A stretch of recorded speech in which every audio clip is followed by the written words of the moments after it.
सुशीलकुमार शिंदेंच्या राजकीय आत्मचरित्रामध्ये सावरकरांचं कौतुक करण्यात आलं, त्यामुळे काँग्रेसची कोंडी झाली आहे। अस्पृश्यता, जातीयवाद संपवण्यासाठी सावरकरांचे मोठे प्रयत्न आहेत, असं सुशीलकुमार शिंदेंनी या जीवनचरित्रामध्ये लिहिलेलं आहे। तर सावरकर विज्ञानवादी आणि सावरकरांबद्दल संकुचित विचार आव्हानच आहे, असं शिंदे म्हणाले। तर काँग्रेसच्या विचारसरणीमध्ये सुधारणेची गरज आहे। सुशीलकुमार शिंदे यांनी आत्मपरीक्षणाचा सल्ला काँग्रेसला दिलाय। सुशीलकुमार शिंदेंच्या आत्मचरित्रात सावरकरांचं कौतुक। माझ्या मनात सावरकरांविषयी उच्च कोटीचा आदर आहे, त्यामुळे 1983 ला नागपुरात स्वातंत्र्यवीर सावरकरांच्या पुतळ्याच्या कार्यक्रमाला हजर राहिलो। सावरकरांना पाठिंबा दिलेल्या मुद्द्यांवर मी ठाम राहिलो।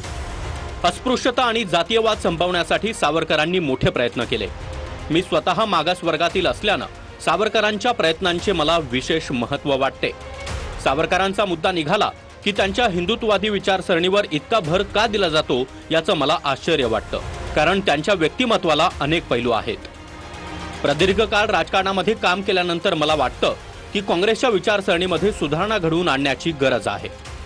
सावरकरांमधला तत्वज्ञ आणि विज्ञानवादी आपण पाहू शकत नाही का?